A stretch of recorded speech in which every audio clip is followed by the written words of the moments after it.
اعوذ باللہ من الشیطان الرجیم بسم اللہ الرحمن الرحیم الحمدللہ رب العالمین والصلاة والسلام علی سیدنا و نبینا و مولانا ابی القاسم محمد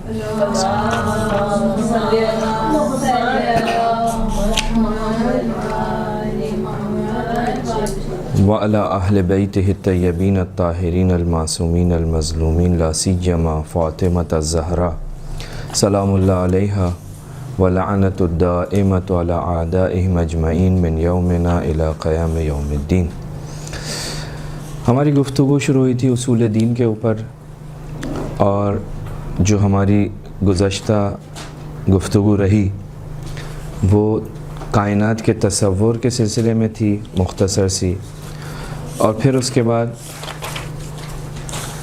آپ کی خدمت میں عرض کیا توحید یا خدا شناسی کے راستے، طریقے، جس میں فطری توحید کی طرف اشارہ کیا گیا اور خدا کی نشانیاں کہ جس کے ذریعے انسان خدا تک پہنچ سکتا ہے، اور تیسرا طریقہ جو تھا وہ برہان نظم تھا، اور ایک مختصر سی عقلی دلیل آپ کی خدمت میں بیان کی تھی۔ اور یہاں پر آ کر ہماری گفتگو رکی تھی کہ توحید کے کچھ مراتب ہیں، 3 مرتبے جو اہم ترین مرتبے ہیں: ذاتی توحید، صفاتی توحید اور افعالی، جسے ہم توحید ذاتی، توحید صفاتی یا توحید افعالی کہتے ہیں۔ یہاں پر ہماری آ کر بات رک گئی تھی، تھوڑا سا شاید عرض کیا تھا۔ بہرحال یہیں سے ہم آگے بڑھتے ہیں۔ اس سے پہلے کہ میں اپنی بات کو آگے بڑھاؤں، گزشتہ گفتگو میں کسی نے سوال کیا تھا کہ عقائد کی کتابیں، تو بہت ساری کتابیں ہیں، 2-3 کتابوں کا نام آپ کی خدمت میں عرض کر دوں جو ترجمہ ہوئی ہیں، اردو میں ڈائریکٹ نہیں لکھی گئیں بلکہ ان کا ترجمہ کیا گیا ہے۔ ایک کتاب ہے عقائد امامیہ، یہ 2 مصنفین کی کتاب یعنی اسی نام سے بازار کے اندر موجود ہے، یعنی ایک آیت اللہ جعفر سبحانی کا ترجمہ ہے عقائد امامیہ کے نام سے، اور ایک محمد رضا مظفر رحمۃ اللہ علیہ ان کی کتاب کا ترجمہ ہے، اس کا نام بھی عقائد امامیہ ہے، یعنی دونوں کی کتاب کا ترجمہ جو ہوا ہے وہ عقائد امامیہ کے نام سے ہوا ہے۔ ایک کتاب ہے اصول عقائد آیت اللہ مکارم شیرازی کی، سادی زبان ہے، آسان زبان ہے، اور 3 کتابیں ہو گئیں۔ ایک کتاب ہے اسلامی عقائد قرآن کی روشنی میں، یہ ترجمہ ہے مرتضی عسکری رحمۃ اللہ علیہ، یہ بھی مرحوم ہو گئے، ان کی بھی کتاب کا ترجمہ ہے، اردو کے اندر ترجمہ کیا ہے اسلامی عقائد قرآن کی روشنی میں۔ یہ 4 کتابیں جو موجود ہیں بازار کے اندر، آپ ان کو دیکھ سکتے ہیں، رجوع کر سکتے ہیں۔ توحید کے مراتب کے سلسلے میں گفتگو شروع ہوئی تھی۔ سب سے پہلی قسم یا سب سے پہلا مرتبہ توحید ذاتی، آپ کی خدمت میں عرض کیا یعنی کیا توحید ذاتی کا مطلب کیا ہے؟ کہ خدا وحدہ لا شریک ہے، یعنی اس کے ہر قسم کے شریک کی نفی۔ جب ہم کہتے ہیں توحید اس کی ذاتی ہے تو ہم احدیت اور فردیت یہ دونوں کو شامل ہو جاتا ہے، وہ احد بھی ہے، وہ فرد بھی ہے۔ احد جب ہم کہتے ہیں تو اس سے ہم اجزاء کو، اعضاء کو باہر نکال دیتے ہیں، یعنی جو چیز بظاہر میں ایک ہوں لیکن مختلف اجزاء سے مل کر بنا ہوں، احد نہیں ہوں، ہاتھ ہے، پاؤں ہے، سر ہے، چہرہ ہے۔ جب ہم کہتے ہیں احد تو اس احد کے مفہوم سے اجزاء اور اعضاء کی نفی ہو جاتی ہے۔ خدا ایسا ایک ہے کہ اس کے کوئی اجزاء نہیں ہے، اس کے کوئی اعضاء نہیں ہے، کیونکہ اجزاء اور اعضاء جو ہیں وہ احتیاج کی، ضرورت کی علامت ہے، محتاجگی کی علامت ہے، جبکہ پروردگار عالم کسی کا محتاج نہیں ہے۔ جب ہم فردیت کہتے ہیں تو اس سے واحد یعنی جس کا مثل نہ ہو، مثل کو خارج کر دیتے ہیں، جیسے ہم نے قرآن کی آیت بھی پڑھی تھی، لیسا کمثلہ شیء ولم یکن لہ کفوا احد، اسے الوہیت بھی کہتے ہیں۔ توحید ذاتی، جب ہم توحید ذاتی کی بات کرتے ہیں تو یہاں پر بہرحال توحید، خدا اپنی ذات کے اندر اکیلا ہے، خدا اپنی ذات میں مرکب نہیں ہے، خدا اپنا مثل نہیں رکھتا، یکتا ہے۔ اس کے بعد ہم دوسرا مرحلہ آتا ہے توحید صفاتی کا، اور تیسرا مرحلہ آتا ہے توحید افعالی کا، یعنی پروردگار عالم اپنی صفات کے اندر بھی یکتا ہے، توحید صفاتی۔ توحید افعالی یعنی پروردگار عالم اپنے افعال میں بھی کسی کا محتاج نہیں ہے۔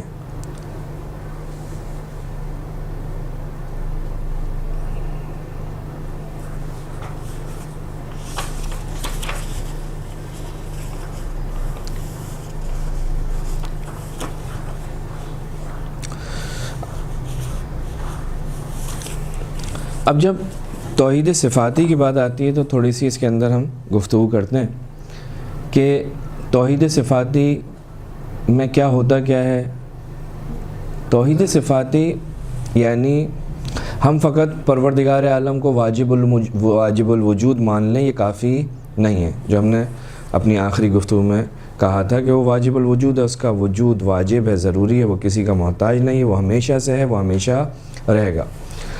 واجب الوجود فلسفے کی اصطلاح میں اسے کہتے ہیں۔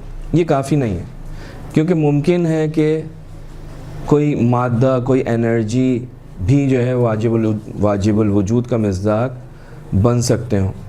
لہٰذا ہمیں ضرورت پڑتی ہے کہ ہم کیا کریں کہ ہم جتنی بھی چیزیں ہیں، جتنی بھی صفات ہیں، اس کی ذات سے وہ ساری کی ساری سلب کر دیں، یعنی اس اعتبار سے ثابت کریں کہ کوئی بھی صفت، کسی بھی صفت کا وہ محتاج نہیں ہے۔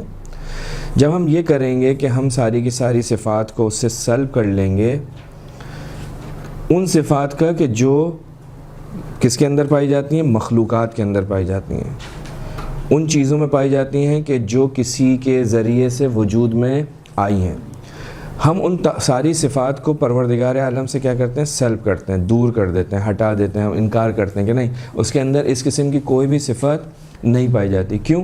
تاکہ اس طرح سے یہ معلوم ہو جائے کہ واجب الوجود کی ذات ان صفات سے منزہ ہے، جو فلاں چیز کے اندر جو واجب الوجود کا مصداق بن رہا ہے، یہ اس میں پائی جاتی ہے۔ ہم ان صفات کی بھی پروردگار عالم سے نفی کرنے کے لیے ہم کہتے ہیں کہ پروردگار عالم اپنی صفات کے اندر بھی یکتا ہے، تنہا ہے۔ اب جب صفات کی بات کرتے ہیں تو صفات دو طرح کی آتی ہیں۔ ایک پروردگار کی صفات ہیں جن کو ہم کہتے ہیں صفات ثبوتیہ، اور کچھ صفات ہیں جسے ہم کہتے ہیں صفات سلبیہ۔ صفات ثبوتیہ کا ایک نام اور بھی علماء نے دیا ہے، صفات جمالیہ۔ صفات ثبوتیہ کو صفات جمالیہ بھی کہتے ہیں۔ یہ کون سی صفات ہیں؟ یہ صفات ثبوتیہ وہ صفات ہیں کہ جو خدا کی ذات، وہ صفات جنہیں خدا کی ذات سے نسبت دی جا سکتی ہے، کہ خدا میں یہ چیزیں پائی جاتی ہیں۔ صفات سلبیہ کیا ہو جائیں گی؟ صفات سلبیہ وہ صفات ہو جائیں گی کہ جن کو پروردگار عالم کی ذات سے سلب کیا جائے گا، کہ خدا میں یہ صفات نہیں پائی جاتی۔ بس صفات ثبوتیہ، صفات سلبیہ۔ جب ہم صفات ثبوتیہ کی بحث کرتے ہیں تو صفات ثبوتیہ کے اندر پھر صفات دو طرح کی ہمیں دکھائی دیتی ہیں۔ کچھ صفات ایسی ہیں کہ جو صفات ذاتیہ کہلاتی ہیں، اور کچھ صفات ایسی ہیں جو صفات فعلیہ کہلاتی ہیں۔ تھوڑی سی توجہ کی ضرورت ہے۔ صفات ذاتیہ، صفات فعلیہ۔ صفات ذاتیہ کیا ہیں؟ تعریف کرتے ہیں صفات ذاتیہ کی کہ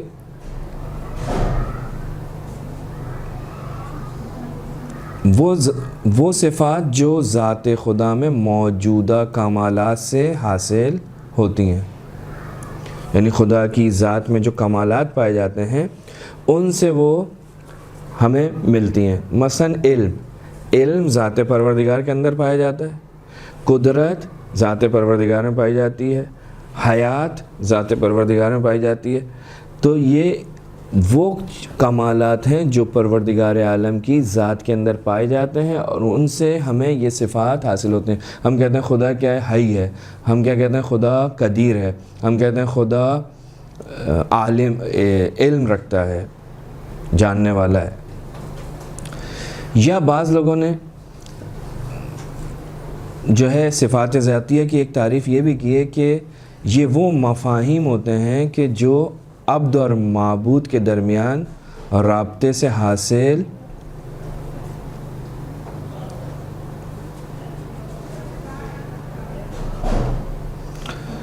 وہ صفات یا وہ مفاہیم جو عبد اور معبود کے رابطے سے حاصل ہوتے ہیں, ان کو ہم کہتے ہیں صفات فعلیہ. صفات فعلیہ.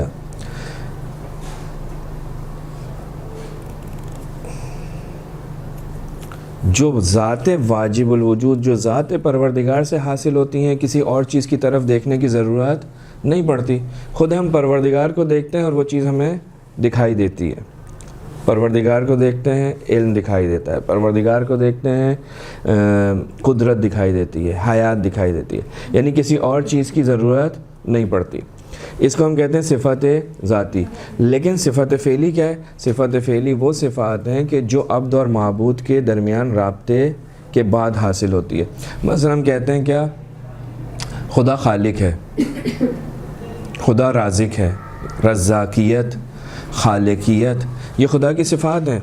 لیکن یہ کب حاصل ہوتی ہیں؟ جب عبد ہوگا, جب وہ کسی کو رزق دے گا تو وہ رازق کہلائے گا. جب تک اس نے کسی کو رزق نہیں دیا, یعنی ایک وقت فرض کیا جا سکتا ہے کہ جناب ایک زمانہ ہو کہ خدا, ایک ایسی گھڑی ہو کہ خدا ہو اور کوئی مخلوق نہ ہو. یعنی اگر مخلوق کو آپ بیچ میں سے نکال دیں گے تو ہم یہ نہیں کہہ سکتے کہ یہ رازق ہے, یہ خالق ہے. جب خلق ہی نہیں کیا تو خالق ہونا معنی نہیں رکھتا. جب اس نے کسی کو رزق نہیں دیا تو ہم کیسے اس کو رازق کہیں گے؟ تو یہ جو صفات فعلیہ ہیں یہ مقام عمل میں دکھائی دیتی ہیں. خدا رازق ہے یعنی اس لیے کہ اس نے رزق دیا ہے کسی کو. خدا خالق ہے اس لیے کہ اس نے کسی کو خلق کیا ہے. تو صفات فعلیہ میں کیا ہوتا ہے کہ یہ وہ صفات ہوتی ہیں جو خدا اور مخلوق ان دونوں کے درمیان جب ہم ایک رابطہ قائم کرتے ہیں تو اس کے بعد یہ ہمیں حاصل ہوتی ہیں. اس کو ہم کہتے ہیں صفات فعلیہ. صفات ثبوتیہ ہوتی ہیں یا صفات سلبیہ. پھر ہم نے ایک قسم کی صفات کی صفات ذاتیہ اور صفات فعلیہ. فرق کیا ہو گیا ذاتیہ اور فعلیہ کے اندر؟ فرق یہ ہو جائے گا کہ صفات ذاتیہ جو ہیں اس کی ذات سے علیحدہ نہیں ہوتی. جیسے ہم کہتے ہیں عین ذات, یعنی ایک چیز ہوتی ہے وہ کسی چیز کے ساتھ آ کر لگ جائے. دو چیزیں الگ الگ ہیں.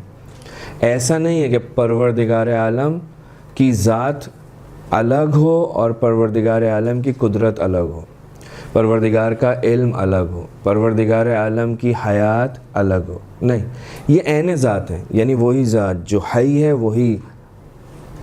وہی قادر ہے, وہی ذات واجب الوجود ہے. ان کے اندر دو یا تین ہونا فرض نہیں کیا جا سکتا, وہی ایک ہی ذات ہے. ہم جب قدرت کو دیکھتے ہیں تو ہم کہتے ہیں قادر, جب ہم اس کی حیات کو دیکھتے ہیں تو کہتے ہیں حی, جب ہم اس کو علم کو دیکھتے ہیں تو عالم. لیکن صفات فعلیہ کیا ہو گیا؟ صفات فعلیہ ہو گیا جس میں خالق اور مخلوق کے درمیان جو نسبت سے حکایت کرتی ہے, اس نسبت کو بیان کرتی ہے کہ جناب یہاں پہ یہ خالق ہونا, یہ مالک ہونا, یہ رازق ہونا صادق آ رہا ہے. یہ ان دونوں کے درمیان فرق ہو گیا. صفات ذاتیہ عین ذات ہیں, ذات کے اوپر اضافی نہیں ہیں.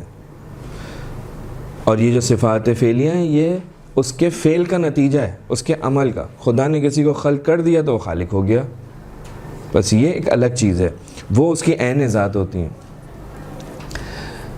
صفات سلبیہ کا ایک دوسرا نام بھی ہے جو آپ کی خدمت میں عرض کیا، جیسے صفات ثبوتیہ کو جمالیہ کہتے ہیں تو صفات سلبیہ کو جلالیہ بھی کہتے ہیں، جلالیہ۔ اب یہ صفات جمالیہ کتنی ہیں، صفات جلالیہ کتنی ہیں، اس میں اختلاف ہے۔ صفات جمال یا صفات جمالیہ یا ان کی تعداد جو ان میں اختلاف ہے، کتنی ہیں؟ مثال کے طور پہ صفات جمالیہ کے لیے شیخ صدوق فرماتے ہیں یہ 99 ہے۔ جوشن کبیر کے اندر آپ 1000 کے قریب پروردگار عالم کی صفات جمالیہ کو پڑھتے ہیں۔ یا امیر المومنین فرماتے ہیں نہج البلاغہ کے اندر کہ اصلاً اس کی صفتیں اتنی زیادہ ہیں کہ ہماری عقل جو ہے اس کو محدود نہیں کر سکتی، اس کو نہیں گن سکتی۔ لیکن مشہور ترین جو ہے وہ یہی ہے کہ خدا عالم ہے، خدا قادر ہے، خدا حی ہے، خدا مرید ہے، خدا مدرک ہے، خدا قدیم ہے، خدا متکلم ہے۔ یہ وہ صفات ہیں جو عام طور پر کتابوں کے اندر، عقائد کی، کلام کی کتابوں کے اندر ان صفات سے گفتگو کی جاتی ہے۔ عالم ہونا، قادر ہونا، حی ہونا، مرید ہونا، مدرک ہونا، قدیم ہونا، متکلم ہونا۔ جہاں تک صفات سلبیہ کا تعلق ہے اس کے اندر بھی اسی طرح سے ہے، لیکن مشہور یہ کہتے ہیں کہ 7 ہیں، جو مشہور ہے، جو کتابوں کے اندر عام طور پہ جن سے گفتگو ہوتی ہے۔ مثلا سلبیہ یعنی جو پروردگار عالم سے ہم کیا کرتے ہیں، سلب کرتے ہیں۔ خدا مرکب نہیں ہے، خدا مرکب نہیں ہے، خدا جسم نہیں ہے، خدا مرئی نہیں ہے، یعنی اس کو دیکھا نہیں جا سکتا، خدا عاجز نہیں ہے، خدا مجبور نہیں ہے، خدا جاہل نہیں ہے، خدا کے اندر کسی قسم کی تبدیلی واقع اس کی ذات میں نہیں ہوتی۔ مثلا کمزوری، بڑھاپا، یہ اس قسم کی تبدیلیاں جو ہمارے وجود کے اندر عارض ہوتی ہیں، پروردگار عالم کی ذات میں اس قسم کی کوئی تبدیلی واقع نہیں ہوتی، اس کا کوئی شریک نہیں ہے، وہ مکان نہیں رکھتا، سلب مکانیت، وہ محتاج نہیں ہے، وہ ظالم نہیں ہے۔ تو یہ وہ صفات ہیں کہ جو جنہیں ہم صفات سلبیہ یا جلالیہ کہتے ہیں۔ تقریباً 7 صفات ایسی ہیں جو مشہور ہیں، جن کے اوپر گفتگو کی جاتی ہے۔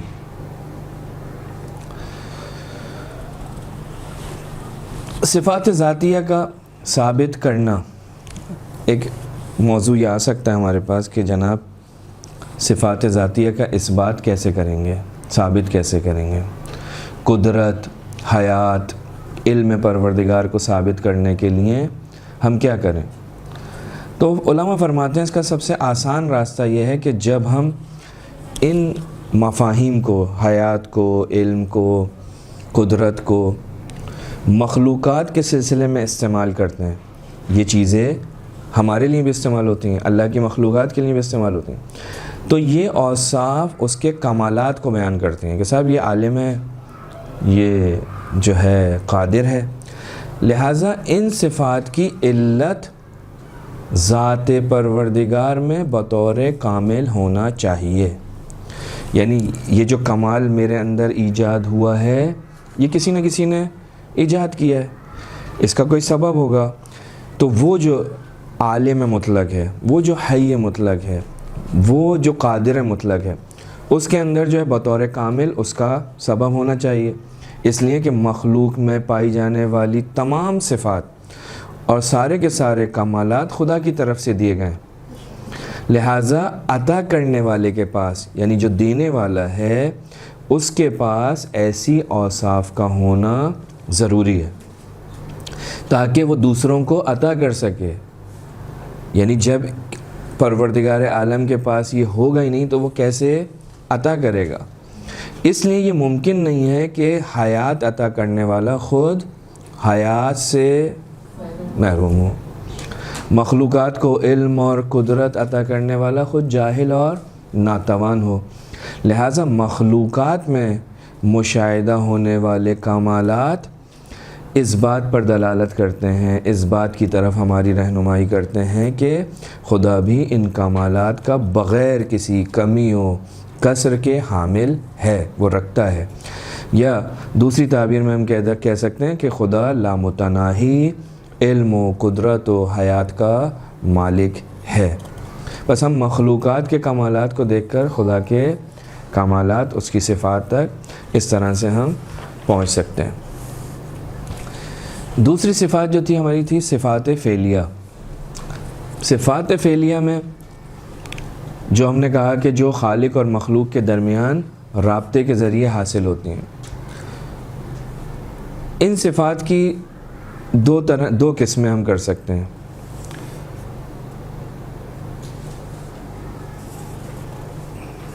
ایک وہ کہ جو ڈائریکٹ خالق اور مخلوق کے درمیان، یعنی بغیر کسی واسطے کے پروردگار یا خالق مخلوق کو ایجاد کرتا ہے، یعنی کہ کوئی درمیان میں واسطہ نہیں ہوتا، خالق اور مخلوق کے درمیان میں بیچ میں کوئی رابطہ، کوئی واسطہ نہیں ہوتا۔ بعض جگہوں پر ایسا ہوتا ہے نہیں، خالق اور مخلوق کے درمیان بہت سارے واسطے ہوتے ہیں۔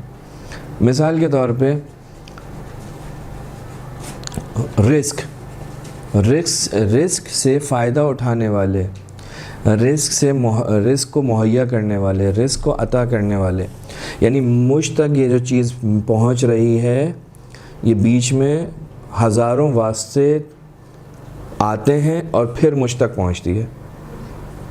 لیکن پروردگار نے کچھ چیزیں ایسی ہیں کہ جن کو بغیر کسی واسطے کے خلق کیا، اس کائنات کو بغیر کسی واسطے کے مثلا خلق کیا، یا مثلا اپنی خاص مخلوقات کو پروردگار عالم نے بغیر کسی واسطے کے نور محمد و آل محمد کو خلق کیا صلی اللہ علیہ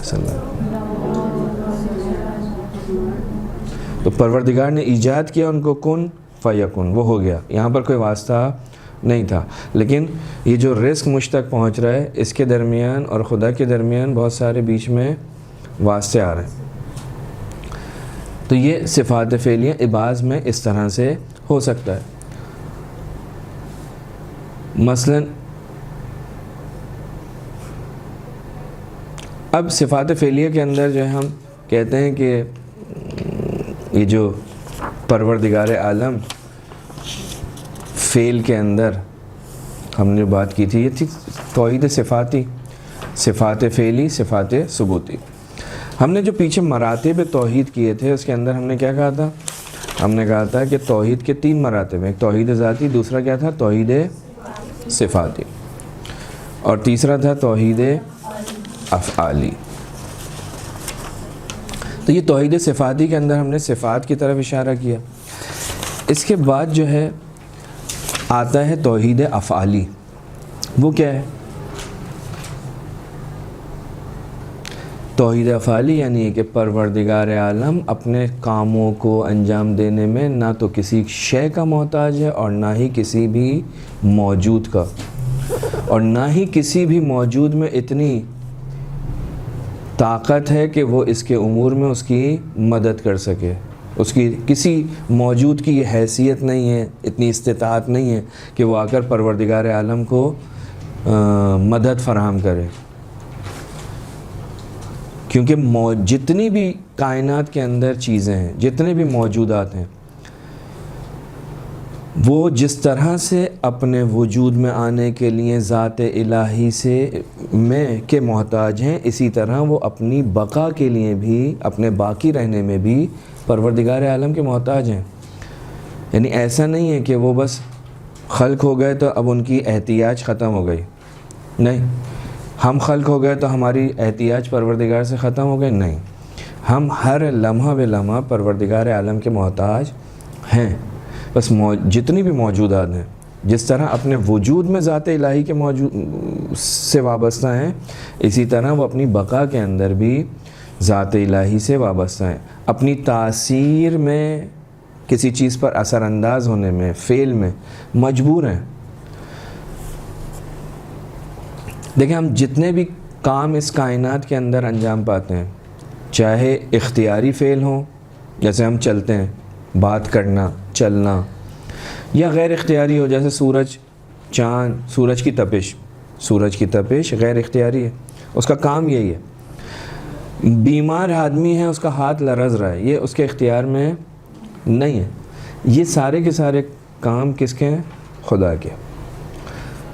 اگر ایسا ہے تو سوال یہ ہوتا ہے کہ انسان اپنے افعال اختیاری سے کیا کردار پیش کرتا ہے؟ جب سب کے پیچھے خدا ہے تو پھر انسان اپنے افعال اختیاری سے کیا کرتا ہے؟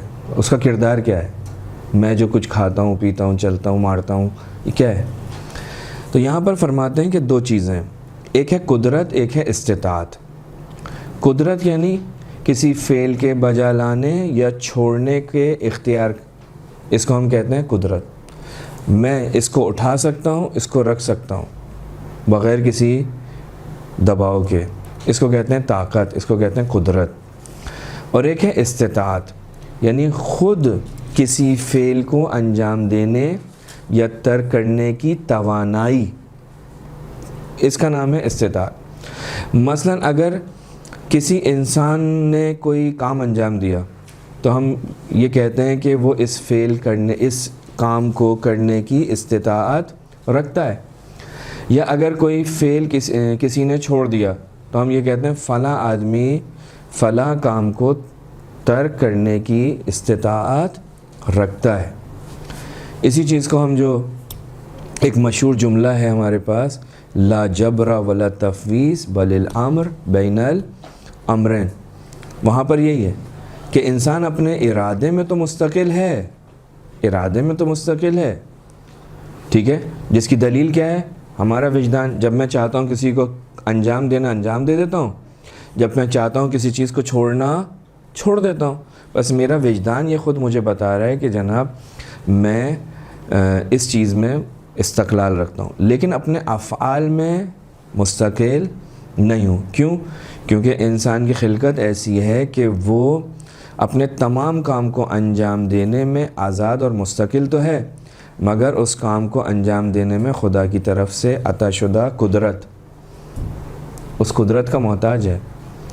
اور اسی کو ہم کہتے ہیں بل الامر بین الامرین کا نظریہ، ادھر سے آتی ہے۔ انسان اپنے افعال میں مختار ہے، اس لیے کہ انسان کسی مقصد کے لیے پیدا کیا گیا ہے، تاکہ وہ ان پوشیدہ صلاحیتوں کو ظاہر کرے، ان کمالات تک پہنچے جن پر پروردگار عالم اس انسان کو دیکھنا چاہتا ہے۔ البتہ اپنے ارادے پر قدرت پانا یہ انسان کے اپنے امکان میں نہیں ہے، بلکہ یہ اللہ کے اذن کے اوپر موقوف ہے۔ لہٰذا انسان کا کام اپنے افعال اختیاری کے ارادے میں مستقل ہونا ہے، اور خدا کا کام انسان کے جو افعال ہیں، اختیاری افعال ہیں، اس کے اندر اسے تصرف کا، اس کے اندر اس کو ہاتھ پیر چلانے کا اذن دینا ہے۔ پروردگار عالم اس کو اذن دیتا ہے، وما تشاؤون الا ان یشاء اللہ۔ یہ یہی کہہ رہا ہے کہ انسان کا کام کسی چیز کے وجود میں لانے اور افعال اختیاری کے انجام دینے میں ہزار شرائط میں سے ایک شرط کو انسان جو ہے نا وہ وجود بخشتا ہے، اور وہ بھی ہے کہ مثال کے طور پہ گندم کے دانے کو، جو گندم کا دانہ ہے، میں کیا کرتا ہوں کہ میں پیدا کرتا ہوں، یہ انسان کرتا ہے، اس کے عوامل طبیعی کے حوالے کر دیتا ہوں، میں مٹی کے اندر ڈال دیتا ہوں، زمین میں لگا دیتا ہوں، اور پھر پھل کون عطا کرتا ہے اس کو؟ یہ انسان نہیں، اللہ۔ اگر اللہ ایک لمحے کے لیے بھی اپنا فیض مخلوقات سے روک لے تو اس چیز کے اندر وہ خاصیت پیدا نہیں ہوگی، وہ خاصیت اپنی کھو دے گا۔ جیسے جناب ابراہیم کو جب آگ میں ڈالا گیا تو آگ نے اپنی خاصیت کھو دی، آگ کا کام تو جلانا تھا۔ تو یہ جو نظریہ ہے وہ یہ کہتا ہے کہ انسان جو ہے اپنے ارادے میں مستقل ہے، لیکن اپنے افعال کے اندر مستقل نہیں ہے۔ اچھا، اب یہ جو پروردگار عالم آتا ہے، پروردگار مختلف واسطوں کے ذریعے، تو یہ واسطوں کا کیا کردار ہے؟ بیچ میں یہ جو آپ کو گندم مل رہا ہے، یہ کتنے واسطوں کے بعد گندم ملتا ہے؟ توحید افعالی کیا کہتی ہے؟ توحید افعالی کہتی ہے کہ خدا تمام موجودات سے بے نیاز ہے، اپنے عمل کے اندر کسی کا محتاج نہیں ہے، سب سے بے نیاز ہے۔ تو ہم نے کہا بعض تو وہ ڈائریکٹ کرتا تھا، بعض جو ہے وہ واسطوں کا انتخاب کرتا ہے۔ درخت کو خلق کرنے میں اسے مٹی، ہوا، پانی، ان چیزوں کی ضرورت درکار ہوتی ہے، سہارا لینا پڑتا ہے۔ تو یہاں پر ایک بہرحال جواب تھوڑا سا اشارہ کر دوں کہ فرماتے ہیں کہ خدا کے جو افعال ہیں، خدا کا جو فعل ہے، خدا کا جو عمل ہے، وہ دو عالموں میں انجام پاتا ہے۔ ایک عالم ماورائے طبیعت، عالم امر جہاں پر کن فیکن کی منزل ہوتی ہے، اور ایک عالم خلق، عالم طبیعت۔ عالم ماورائے طبیعت میں مادہ نہیں ہوتا، میٹر نہیں ہوتا، میٹر سے اوپر کی دنیا ہے، صرف ارادہ ہوتا ہے اور وہ چیز جو ہے وہ وجود میں آ جاتی ہے بغیر کسی واسطے کے۔ لیکن یہ جو عالم طبیعت ہے، یہ جو عالم مادہ ہے، یہ جو اس دنیا ہے جس میں ہم زندگی گزار رہے ہیں، عالم خلق، یہ جو ہے اس دنیا سے فرق کرتی ہے، کیونکہ وہاں کوئی میٹر نہیں تھا، وہاں کوئی مادہ نہیں تھا، یہاں پر مادہ ہے۔ یہاں خدا کا ارادہ معمولاً اسی نظام اور اسی جہان پر حاکم ہے، محقق ہوتا ہے۔ اس عالم کی خصوصیت یہ ہے کہ مادی شے جتنی بھی ہیں وہ سارے کے سارے مقدمات کے حصول سے پہلے موجود میں نہیں آ سکتی۔ درخت اس وقت تک وجود میں نہیں آئے گا جب تک اس کو مٹی نہیں ملے، پانی نہ ملے، مناسب ہوا اور دھوپ وغیرہ نہ ملے۔ تو اس میں پروردگار عالم کی کوئی کمی نہیں ہے، قدرت میں، اس کے فعل میں کوئی کمی نہیں ہے۔ اس نیچر کا، اس عالم مادہ کا جو وجود ہے یا اس کی خلقت ہے، وہ اسی طرح ہے کہ اس کے اندر کمی ہے کہ یہ یہاں پر کوئی بھی چیز ڈائریکٹ اس طرح سے وجود میں نہیں آ سکتی، لہٰذا نقص اس میں ہے، پروردگار کی طرف کوئی مشکل نہیں ہے۔ مادی شے اس وقت تک قابلیت پیدا نہیں کرتی جب تک کہ اس کے مقدمات سارے کے سارے فراہم نہ ہو جائیں، مگر یہ کہ کوئی معجزہ ہو تو وہ ایک الگ ہی بحث ہے۔ تو یہ اس کے سلسلے میں ایک بات آ سکتی ہے۔ اسی سلسلے میں یہیں پہ جو ہے اور بھی گفتگو ہو سکتی ہے، لیکن وہ تھوڑی سی اور مشکل ہو جائے گی۔ مثلاً توحید افعالی کے اندر جب ہم کہتے ہیں تو خالقیت کے اندر بھی توحید ہو، ربوبیت کے اندر بھی توحید ہو، حاکمیت کے اندر بھی توحید ہو، الوہیت کے اندر بھی توحید ہو، یہ جتنے بھی موارد ہیں یہ سارے کے سارے ہر جگہ پر میں نے توحید افعالی کے اندر پروردگار عالم کو یکتا ماننا ہے۔ کسی بھی منزل پر ہم یہ نہیں کہہ سکتے کہ اس کے ساتھ کوئی شریک ہے۔ ہر مقام پہ خالق ہونے میں بھی، ربوبیت کے اندر بھی، الوہیت کے اندر بھی، حاکمیت کے اندر بھی، کہ وہ جو خوارج نے نعرہ بھی لگایا تھا۔ جی سر تھوڑی سی ڈیٹیل چاہیے کس چیز میں؟ ابھی آپ نے کہا ہے کہ گفتگو طویل ہو جائے گی، ہاں گفتگو طویل ہونے دیجیے کیونکہ ہمارا سمجھنا ضروری ہے۔ اچھا اچھا، ٹھیک، صحیح۔ اور سر یہ بات بھی کلیئر نہیں ہوئی کہ توحید افعالی میں جو ابھی آپ نے بتایا کہ انسان اپنے ارادے میں مختار ہے اور جو دوسرا اپنے افعال میں مختار نہیں ہے، تو سر یہ جو ہے اصل میں ہم نے کہا تھا کہ دو چیزیں ہیں، ایک ہے قدرت، ایک ہے استطاعت۔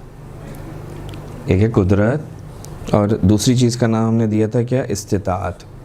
قدرت کیا تھی؟ ہم نے جو قدرت کی تعریف کی، ہم نے کہا قدرت یعنی کسی کام کو انجام دینا یا کسی کام کو چھوڑ دینا، اس کو کہتے ہیں قدرت۔ قدرت کی تعریف یہ۔ استطاعت کیا ہے؟ ہم نے کہا استطاعت یعنی کہ خود فعل کے انجام دینے یا ترک کرنے کی توانائی، اس کی توانائی، اس کا نام ہے استطاعت۔ اگر ہم نے مثال دی آپ کو، یہ ذہن میں رہے کہ قدرت کسی فعل کو بجا لانا یا چھوڑنے کا اختیار، ایک ہے قدرت، ایک ہے استطاعت۔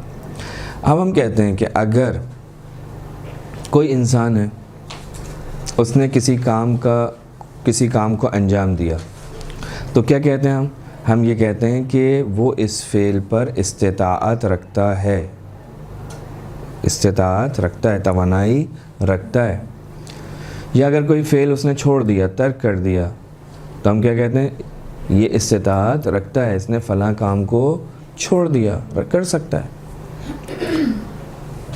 یہ جو دو چیزیں ہم نے کہیں، تو ہم نے یہیں سے ایک آپ کی خدمت میں عرض کیا کہ جو ایک جملہ ہے مشہور جبر اور تفویض کے بارے میں، اس کے اندر اسی چیز کی طرف اشارہ کرتے ہیں کہ انسان اپنے ارادے میں مستقل ہے، لیکن یعنی کیسے پتہ آپ کو کہ میں اپنے ارادے میں اختیار رکھتا ہوں؟ یعنی کیونکہ ایک ہمارے پاس ایک گروہ ایسا ہے کہ جنہوں نے آ کر یہ کہا کہ ہمارا کوئی ارادہ نہیں ہوتا، خود پروردگار عالم ہم سے کرواتا ہے، یعنی ہم مجبور ہیں، جبریہ جنہیں ہم کہتے ہیں، جبر کے قائل ہیں۔ تو ہم کہتے ہیں نہیں، ہم اپنے ارادے میں استقلال رکھتے ہیں، ہم مستقل ہیں، ہمارا وجدان ہمیں یہ کہتا ہے کہ ہم مستقل ہیں، ہم جب ترک کرنا چاہتے ہیں ترک کر دیتے ہیں، جب کسی کو انجام دینا چاہتے ہیں تو انجام دے دیتے ہیں، لیکن اپنے افعال میں مستقل نہیں ہے۔ کیوں نہیں ہے؟ اس لیے نہیں ہے کہ میں جو کچھ بھی کرتا ہوں، انسان کی ہم یوں دیکھیں کہ انسان کی جو خلقت ہے، انسان کی جو بناوٹ ہے، وہ ایسی ہے کہ وہ اپنے سارے کے سارے کام کو انجام دینے میں آزاد اور مستقل تو ہے۔ مجھے ایسا بنایا گیا ہے میں اپنے سارے کام خود کرتا ہوں، بغیر کسی سہارے کے کرتا ہوں، بغیر کسی مدد کے، مگر اس کام کو انجام دینے میں خدا کی طرف سے جو مجھے قدرت عطا کی گئی ہے اس کا میں محتاج ہوں، قدرت جو مجھے عطا کی اس کا میں محتاج ہوں۔ اسی کو ہم کہتے ہیں کہ بھائی اگر وہ عطا نہ کرے تو میں نہیں کر سکوں گا، اور اس نے مجھے عطا کی ہے تو میں یہ کام کرتا ہوں۔ اور یہ انسان اس کے ساتھ یہ مختار بھی ہے، یعنی اپنے افعال کو انجام دینے کا خود ارادہ کرتا ہے، خود ہی اس کو ترک کرتا ہے، یعنی کوئی پیچھے سے فورس نہیں آتی۔ شیمر کو آ کر کسی نے یہ نہیں کہا کہ تم یہ کام کرو، اپنے ارادے سے کیا، ابن زیاد نے اپنے ارادے سے کیا، لہٰذا وہ یہ نہیں کہہ سکتا کہ یہ خدا نے کروایا، خدا نے طاقت دی لیکن کیا اس نے اپنے ارادے سے، طاقت خدا کی ہے۔ تو وہ یہ جو ہم کہتے ہیں کہ یہ انسان اپنے افعال میں، اپنے کاموں میں اختیار رکھتا ہے، جبر نہیں ہے، خود سے کرتا ہے، اس لیے کہ انسان کسی مقصد کے لیے پیدا ہوا ہے۔ ایسا نہیں کہ انسان کو یہاں پہ بھیج دیا مجبور بنا کے، اور جتنے بھی کام ہو رہے ہیں سارے کے سارے خدا کی ذات کے اوپر نسبت دے دیے جائیں۔ اس نے قتل کیا، کس نے کیا؟ خدا نے کیا۔ اس نے اس کو بہکایا، کس نے بہکایا؟ اس نے تھوڑی بہکایا، خدا نے بہکایا۔ جیسا کہ یہ بنی امیہ کی طرف سے ایک چیز جو اس دین اسلام کے اندر داخل ہوئی وہ یہ، انہوں نے بہت زیادہ اس چیز کا سہارا لیا، جبر۔ خدا نے تمہارے ساتھ کیا کیا؟ جناب زینب سے جو یہ جملہ کہا ابن زیاد نے، تو جناب زینب نے کیا کہا؟ خدا نے نہیں کیا، تم نے قتل کیا ہے، فعل تمہارا ہے، کام تمہارا ہے، یہ تم نے کیا۔ اللہ تو ما رأیت الا جمیلہ۔ تو وہاں پر یہ اسی چیز کی طرف بی کا جو ہے وہ اشارہ ہے کہ یہ انسان جو اپنے افعال میں مختار ہے، اس لیے کہ انسان کو پروردگار عالم نے اس دنیا کے اندر بھیجا ہو اور وہ اپنا اختیار نہ رکھتا ہو تو وہ چیزیں جو پروردگار چاہتا تھا اس انسان سے ظاہر ہوں، یہ انسان جو ہے اپنے کمالات کو ظاہر کرے اور پھر اس دنیا کے اندر کمال تک پہنچے۔ یہاں پر رہنے کے لیے تو نہیں بھیجا تھا، یہاں تو بھیجا تھا تاکہ اپنی جو اندر چھپے ہوئے کمالات ہیں ان کو ظاہر کرے اور اس مقام پہ جا کر ایک مقام حاصل کرے۔ البتہ اپنے ارادے سے ہو سکتا ہی ہے، اگر خدا کی طرف سے ہوگا تو پھر یہ کوئی قابل قبول چیز نہیں ہے۔ بس اپنے ارادے پر قدرت پانا یہ انسان کے لیے امکان میں نہیں تھا، بلکہ اذن پروردگار پہ موقوف ہے۔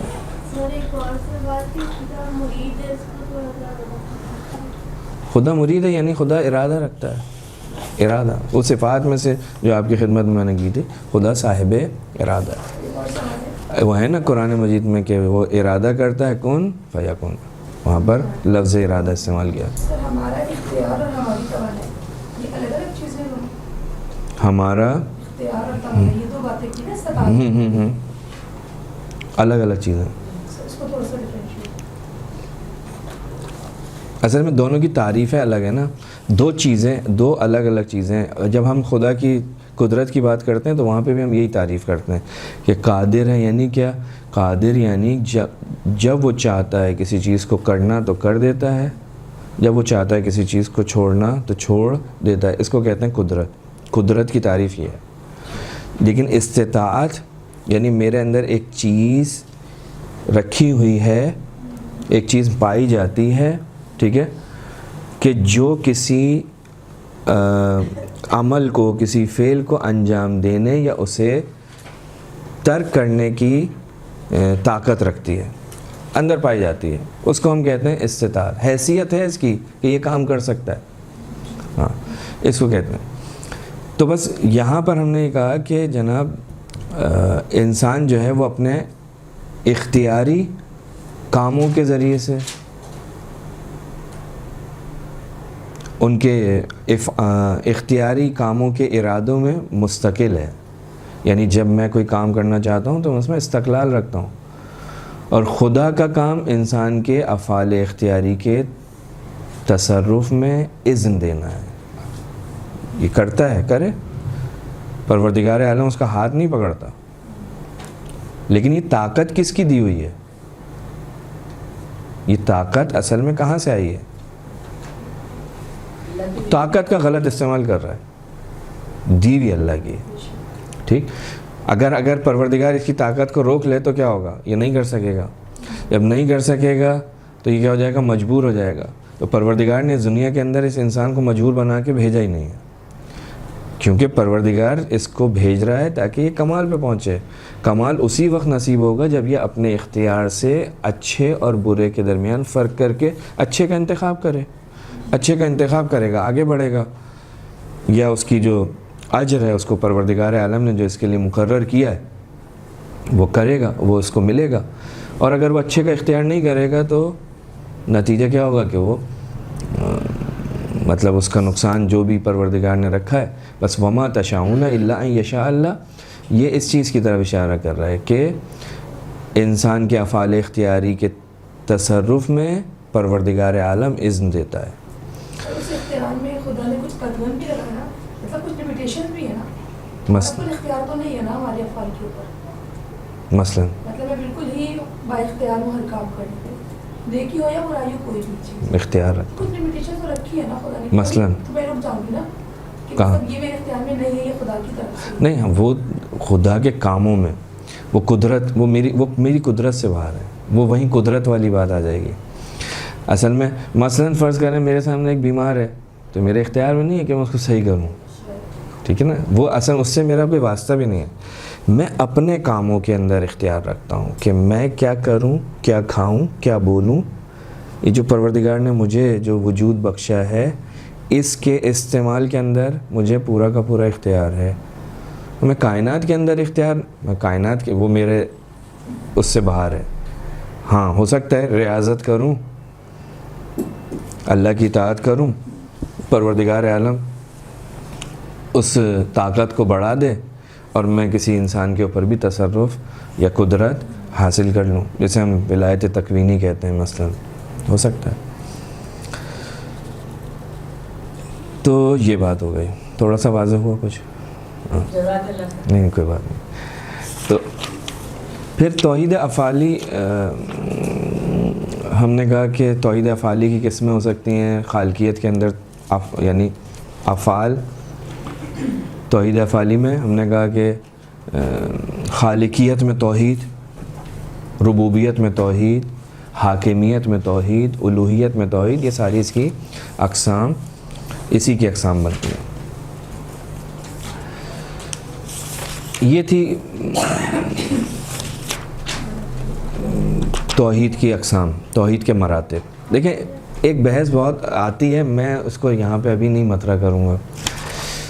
کیونکہ اگر ہم جائیں گے تو ہم یہ جو 3-4 چیزیں ہیں وہ نہیں رہ سکیں گے. یہ جو ایک آپ نے صرف سنا ہوگا، یعنی سنتے ہیں ہمیشہ قضاء و قدر، یہ جو گفتگو آتی ہے یہ بھی تقریباً اسی جگہ پر ہی آئے گی.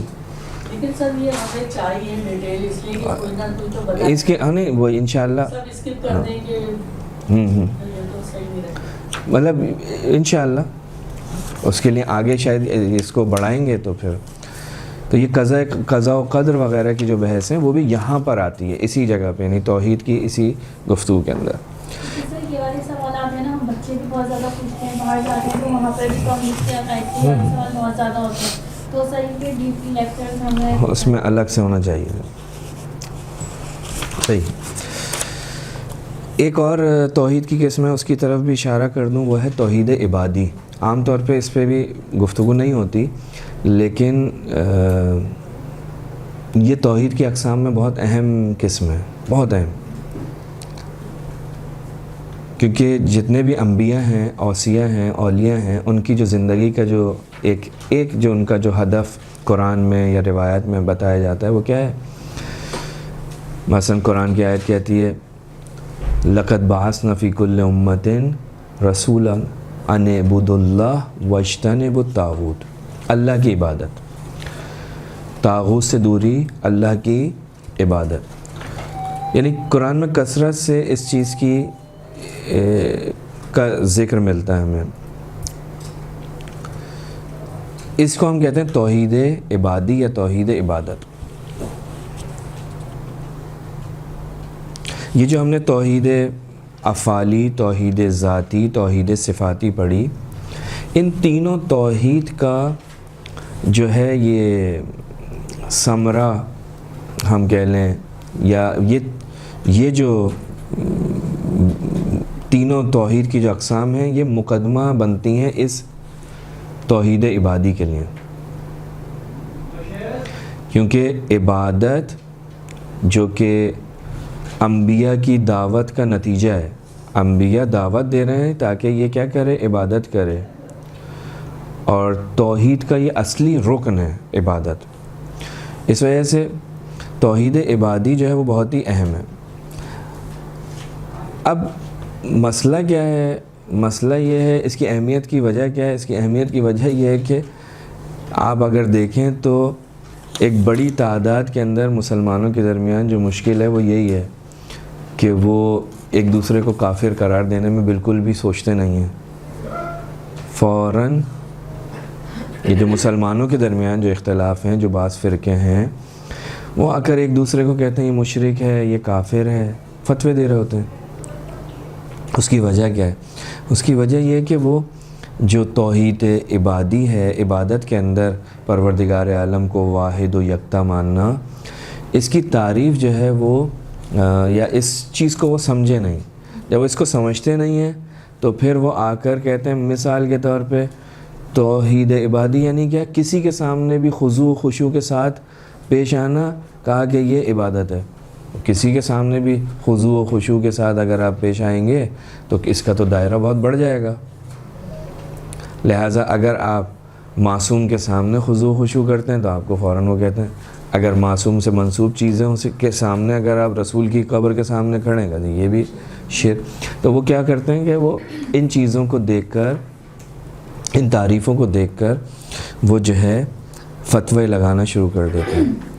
لیکن تعریفیں ان کے یہاں موجود نہیں ہیں. یہ مثلا وہ یہ لغت میں ڈکشنری کے اندر جناب کیا مراد ہے؟ عبادت کسے کہتے ہیں لغت میں، ڈکشنری میں؟ تو لغت کے اندر کہا کہ خضوع و خشوع، کسی کے سامنے اپنے آپ کو حقیر کرنا، تزلزل کا، یہ جو ہے وہ کیا ہے؟ عبادت ہے. تو اب آپ اس ڈیفینیشن کو جہاں پہ بھی رکھیں گے، جو بھی اس ڈیفینیشن کی خلاف ورزی کرے گا آپ فوراً اس کو بولیں گے یہ شرک کر رہا ہے، یہ کسی اور کے سامنے جھک رہا ہے، اس کے سامنے نہیں جھکنا چاہیے تھا. ممکن ہے کوئی آ کے اپنے ماں باپ کے سامنے بھی کرے، مگر یہ کہ ماں باپ قرآن کی آیت ہو یا روایت ہو تو وہ اس کی وجہ سے بچ جائے. بس عبادت کے اندر خضوع و خشوع، ایک منٹ، خضوع و خشوع و تزلزل ہوتا ہے عبادت کے اندر، لیکن اس کو ہم ہر جھکنے کو، ہر خضوع کو، ہر خشوع کو ہم عبادت نہیں کہتے. ان کی مشکل کیا ہے؟ ان کی مشکل یہ ہے کہ انہوں نے لغت کی تعریف لے لی، اب اس کے بعد جو ہے وہ فتوے دینا شروع کر دیا. سر مجھے قرآن کی ریفرنس نہیں یاد، لیکن میں نے سنا ہے کہ اگر کوئی انسان کہہ رہا ہے کہ میں مسلمان ہوں تو پھر آپ اس کو نہیں کہہ سکتے وہ کہ وہ کافر ہے. نہیں، وہ ایک الگ مسئلہ ہے، وہ شرعی مسئلہ ہے کہ اگر کوئی شخص جو ہے وہ کہے آپ کے سامنے کلمہ پڑھ دیتا ہے، اس کے دل میں کچھ بھی ہو، وہ آپ کو وہ یہ مسئلہ نہیں آتا. یہاں پہ مسئلہ آتا ہے کہ کسی مسلمان کو وہ کسی کے سامنے خضوع و خشوع کی حالت میں دیکھتے ہیں، اپنے آپ کو وہ ذلیل کرتا ہوا اس شے کے سامنے، اس چیز کے سامنے کھڑا ہوا ہے، تو فوراً اس کے اس عمل کو دیکھنے کے بعد کہتے ہیں کہ یہ کیا کر رہا ہے؟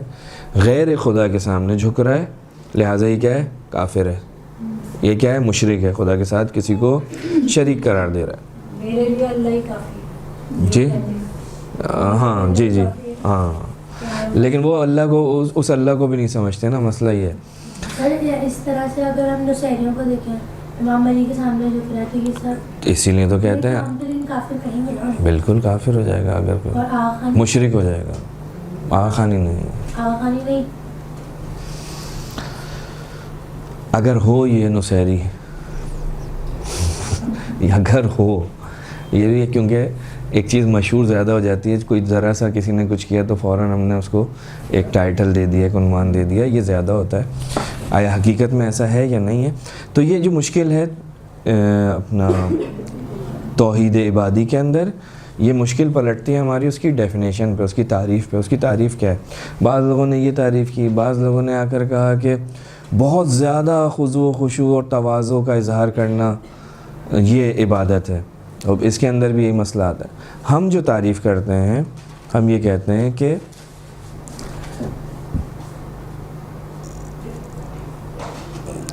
جب آپ تعریف کریں عبادت کی تو ایسی ہونی چاہیے کہ جو جامع و مانع و مکمل ہونی چاہیے، کیونکہ آپ کی تعریف میں بہت ساری ایسی چیزیں داخل ہو جاتی ہیں کہ جو قطعاً شرک کا سبب نہیں بنتی. کوئی اگر اپنے ماں باپ کے سامنے جھک رہا ہے تو اسے کوئی بھی شرک نہیں کہتا، جبکہ آپ کے اس میں آپ کی تعریف کے مطابق جو ہے وہ بھی ممکن ہے شرک کا مصداق قرار پائے. بس عبادت کی تعریف میں ایسی قیدیں ہونی چاہیے جو صحیح تعریف حاصل ہونے کا سبب بنے. بس عبادت یعنی کیا؟ ہم کہتے ہیں کہ انسان جو ہے اپنے مد مقابل جو موجود ہے اس کے سامنے خضوع و خشوع اختیار کرے، جس کے لیے وہ خدائی اوصاف کا قائل ہو. اگر کسی کے مقابلے میں جھک رہا ہے اور اس کے لیے خدا کی صفات کا قائل ہے، الوہیت کا قائل ہے، اس کے لیے زندہ کرنے والے کا قائل ہے، اس کے لیے مارنے والے کا قائل ہے، اس کے لیے روزی دینے والے کا قائل ہے اس کی نسبت سے، تو یہ کیا ہوگا؟ یہ اس کی توحید عبادی میں خلل کا باعث بنے گا. البتہ یہ جو ہم نے کہا قائل ہو، یعنی کیا؟ کس طرح سے قائل ہو؟ اس طرح سے قائل ہو کہ یہی ہے، یہ خود کسی کا محتاج نہیں ہے، اس کو کسی اور نے یہ طاقت نہیں دی، بلکہ یہ خود یہ طاقت رکھتا ہے کہ جس کو چاہے زندہ کرے، جس کو چاہے مارے، جس کو چاہے روزی دے، جس کو چاہے نہ دے، خود. وگرنہ حضرت عیسیٰ کا کیا کریں گے ہم؟ انہوں نے بھی تو زندہ کیا. لیکن حضرت عیسیٰ کے ماننے والے کو ہم کیوں نہیں کہتے؟ کیونکہ ہم کہتے ہیں کہ جناب حضرت عیسیٰ کے پاس جو طاقت آئی وہ خدا کی طرف سے آئی. حضرت عیسیٰ اس طاقت کے اندر مستقل نہیں تھے. تو اس وجہ سے ہم کہتے ہیں کہ اگر انسان کسی کے مد مقابل موجود کے سامنے خضوع و خشوع اختیار کرے اور اس موجود کے لیے خدائی اوصاف کا قائل ہو جائے استقلالاً مستقلاً کہ یہ جناب اسی کی ہے، اس کو دی نہیں ہے، خدا نے اس کو نہیں نوازا، بلکہ خود خدا کے مقابلے میں کھڑا ہوا ہے، خدا کے مقابلے میں. ایسی موجود کے مقابلے میں جھکنا یقیناً شرک کہلائے گا. ٹھیک ہے؟ اگر ہم اس تعریف کو مد نظر رکھیں تو نہ عقل پر اعتراض ہوگا اور نہ ہی قرآن پر اعتراض ہوگا. اور وہ سارے مسائل جیسے توسل، جیسے شفاعت، جیسے زیارت قبور، یہ سارے کے سارے جو ہیں یہ چیزیں واضح ہو جائیں گی، کیونکہ کوئی بھی زیارت کرنے والا، توسل کرنے والا، شفاعت کا طالب، کوئی بھی اس اعتبار سے یا اس تعریف کے دائرے میں شامل نہیں ہوتا، کہ وہی نہیں کہتا، وہ کہتا ہے کہ نہیں خدا نے ان کو دیا ہے، خدا نے ان کو یہ مقام دیا ہے، خدا کہتا ہے ان کے ذریعے مانگ سکتے ہو. تو وہ جو ہے یہ توحید عبادی کا مسئلہ یہاں سے بس مشکل جو ہے وہ فہم کی ہے، سمجھ کی ہے. اگر ہم اس اعتبار سے سمجھیں گے تو مشکل ہماری حل ہو جائے گی. سر ہماری دنیا کی عام ڈکشنری جو بچوں کے لیے یوز کرتے ہیں اس میں ایک لٹرل ہوتی ہے، کانٹیکسچوئل میننگ ہوتی ہے. یہ ایسا تو ہے نا سر؟ کانٹیکسچوئل کو میں کس طرح سمجھوں، یہ میرے اپنے اوپر ہے کہاں میں اس کو اپلائی کر سکتا ہوں. تو فہم کی ہی غلطی ہے سر، اور میرے خیال سے سمجھتے ہیں اس بات کو کہ ہمارا عقیدہ کیا ہے. اصل میں تو ہمارا ساری طاقت تو ہم خدا کو ہی ہم کہتے ہیں، لیکن اگر آئمہ کا توسل نہیں، اگر یہ انسان اپنی عقل سے کام لینا چھوڑ دے تو اس کا نتیجہ یہ ہوتا ہے. اس نے جو لکھا ہوا دیکھا ہے کہ اگر کسی کے سامنے جھکے تو یہ ہوگا، بس وہ یہ لکیر کا فقیر جسے ہم کہتے ہیں یہ ہو گیا. تو جب وہ یہ ہو گیا ہے تو اب وہ کسی کو تحمل کرنے کے لیے تیار نہیں ہوتا، کسی کو برداشت کرنے کے لیے تیار نہیں ہوتا. وہ بالکل صرف اور صرف ایک بات کرتا ہے، ایک رٹ لگاتا ہے، ایک گردان کرتا ہے، بھئی یہ کافر ہے. کیوں؟ اس لیے کہ جھک گیا. جب پھنستا ہے تو پھر وہ ادھر ادھر نکلنے کی کوشش کرتا ہے. یہ مختصر سی تھی توحید.